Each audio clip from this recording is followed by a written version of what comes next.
नमस्कार dear students. मैं Ayodhya Prasad Mishra, assistant professor BEd संकाय संत तुलसीदास पीजी कॉलेज कादीपुर सुल्तानपुर। बच्चों, आज हम अपने इस यूट्यूब वीडियो के इस कड़ी में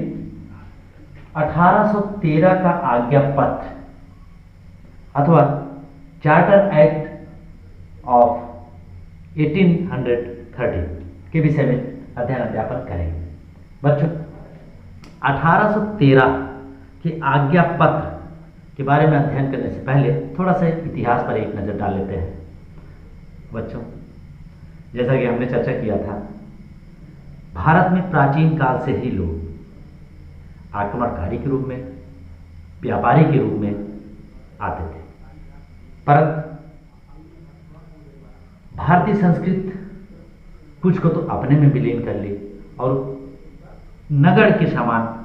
उनका प्रभाव रहा। परंतु 15वीं शताब्दी से आने वाले यूरोपीय व्यापारी, जिनके क्रम में अगर देखा जाए तो सर्वप्रथम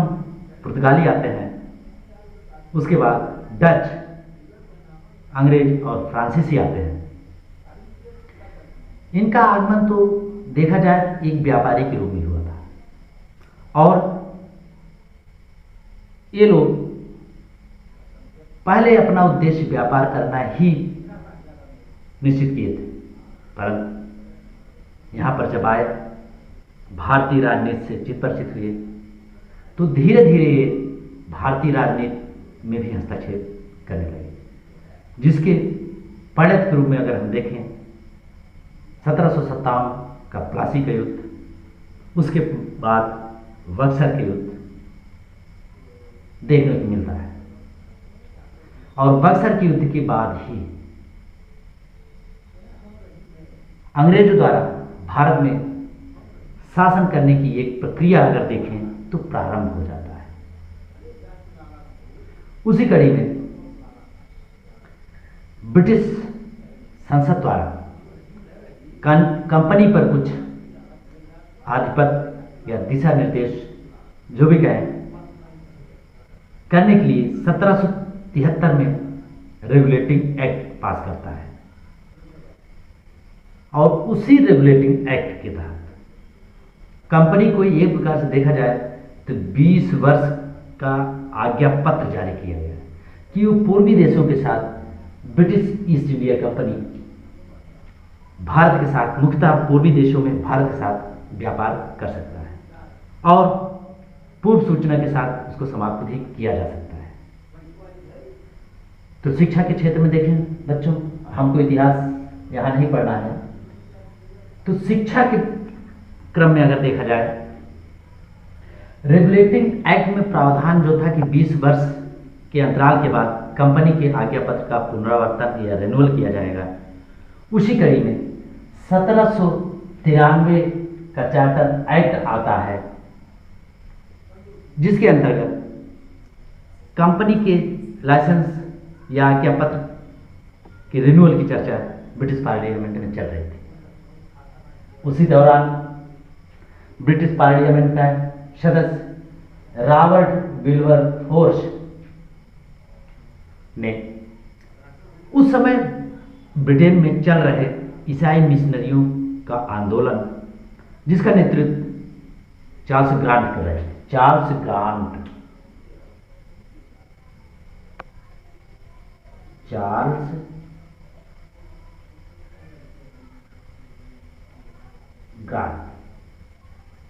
जिसका नेतृत्व चार्ल्स ग्रांट कर रहे थे। ईसाई मिशनरियां यह मांग कर रहे थे कि भारत में ईसाई धर्म और शिक्षा का प्रचार प्रसार किया जाए और बाद में उसका नेतृत्व चार्ल्स ग्रांट द्वारा किया जाने लगा और इसके समर्थन में रॉबर्ट विल्बरफोर्स, जो ब्रिटिश पार्लियामेंट के सदस्य थे, एक प्रस्ताव लाया। उस प्रस्ताव में ईसाई मिशनरियों द्वारा की जा रही मांग का समर्थन किया गया, परंतु उसी ब्रिटिश पार्लियामेंट का एक सदस्य रेंडल जैक्सन महोदय थे, जिन्होंने इस प्रस्ताव का विरोध किया जिसके फलस्वरूप काफी बहस के बाद भी यह प्रस्ताव पारित नहीं हो सका, या हमें कहें यह प्रस्ताव नामंजूर कर दिया। परंतु ईसाई मिशनरियों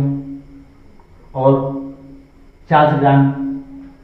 ये लोग भारत में ईसाई धर्म और शिक्षा के प्रचार प्रसार हेतु आंदोलन जारी रखे। 20 वर्ष पश्चात जब पुनः ब्रिटिश ईस्ट इंडिया कंपनी के आज्ञापत्र का पुनरावर्तन का समय आया, तो उस समय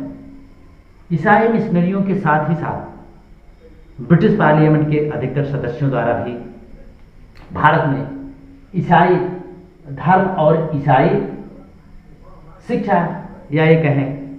धर्म और शिक्षा के प्रसार प्रसार के लिए दबाव डालना प्रारंभ किया।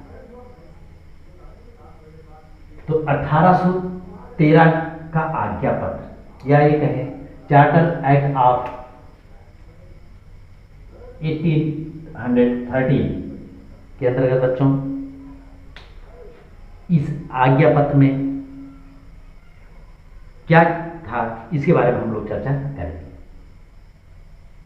कहने का तात्पर्य 1813 का आज्ञापत्र के रिन्यूअल के समय इसमें ब्रिटिश सदस्यों, ईसाई मिशनरियों, जॉन ग्रांट की मांग के अनुसार इसमें 3 धाराएं जोड़ी गई। 3 धाराएं जोड़ी गई, जिसके अंतर्गत नंबर 1 था, किसी यूरोपीय देश की मिशनरियों को भारत में प्रवेश करने और वहां ईसाई धर्म एवं शिक्षा के प्रसार करने की पूरी छूट होगी। कहने का तात्पर्य मतलब किसी भी यूरोपीय देश की मिशनरियों को भारत में प्रवेश करने और ईसाई धर्म एवं शिक्षा के प्रसार करने की पूरी छूट दे दी गई। दूसरा पॉइंट था, अब ईस्ट इंडिया कंपनी का उत्तरदायित्व होगा कि अपने शासित प्रदेशों में शिक्षा की व्यवस्था करें। कहने का तात्पर्य था डियर स्टूडेंट्स कि अब तक जो ब्रिटिश अधिकारी या कर्मचारी सिर्फ राजस्व वसूली और शासन प्रशासन का काम करते थे, अब उनको अपने क्षेत्रों में एक उत्तरदायित्व जो सौंपा गया है कि वो शिक्षा की भी व्यवस्था करें। और तीसरा पॉइंट जो था बच्चों, जिसमें ये धारा 43 की चर्चा की जाती है, जिसे सेक्शन 43 या 43 के नाम से भी जाना जाता है। तीसरे पॉइंट में था कि प्रतिवर्ष कम से कम 1 लाख रुपए की धनराशि का साहित्य के रख रखाव एवं विकास तथा भारतीय विद्वानों के प्रोत्साहन एवं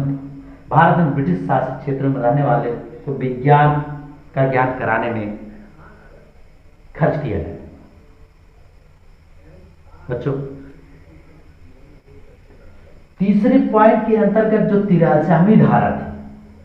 कि 1 लाख रुपया प्रतिवर्ष भारतीय साहित्य, भारतीय विद्वानों के ऊपर ज्ञान विज्ञान का ज्ञान कराने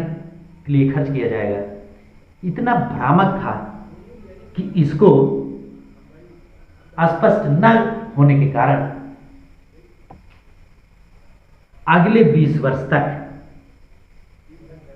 1 लाख रुपया अन्य मदों में खर्च होता रहा, परंतु शिक्षा के क्षेत्र में भी कुछ भी कार्य न हो सके, क्योंकि इसमें भारतीय साहित्य और भारतीय विद्वान इतना विवादित था कि साहित्य के अंतर्गत ये नहीं निर्धारित हो पा रहा था कि भारतीय साहित्य के अंतर्गत सिर्फ अरबी, फारसी, हिंदी, संस्कृत के ही साहित्य की लैटिन भाषा और अंग्रेजी की साहित्य, कुछ विद्वान केवल संस्कृत, हिंदी, अरबी भाषा के पक्ष में थे और कुछ विद्वान इसमें अंग्रेजी और लैटिन भाषा के भी समर्थक कर रहे थे। और विद्वान के अंतर्गत भारतीय विषयों के विद्वान अथवा पाश्चात्य विषयों के भी विद्वान, और भारतीयों में भी ये था कि अन्य भारतीय विषयों के विद्वान कि सिर्फ अरबी फारसी साहित्य, लैटिन भाषा और अंग्रेजी के ही विद्वान को रखा गया था। कहने का मतलब इतना उलझाऊ बना दिया गया था, यह विवाद चल करके एक नया रूप धारण किया जिसे प्राच्य और पाश्चात्य विवाद के नाम से भी जाना जाता है। या एक प्रकार से हमें कहें दो विचारधाराएं पनपी, जो नंबर 1 प्राच्यवादी विचारधारा और नंबर 2 पाश्चात्यवादी विचारधारा। और इतना ही नहीं, ब्रिटिश अधिकारियों और कर्मचारियों में ये मतभेद था ही, और ये विवाद इतना बढ़ा कि अगले 20 वर्ष में ब्रिटिश पार्लियामेंट में भी प्राच्य और पाश्चात्य को लेकर के इतना मतभेद रहा कि अंत में 1833 के चार्टर एक्ट में, या ये कहें 1833 में पुनः जब 20 वर्ष पश्चात कंपनी के आज्ञा पत्र का पुनरावर्तन का समय आया, तब तक ये विवाद बना। तो बच्चों, आज इस YouTube वीडियो में इतना ही। नेक्स्ट प्राच्य और पाश्चात्य विवाद क्या था, कैसे सॉल्व हुआ, इसके बारे में नेक्स्ट वीडियो में। धन्यवाद।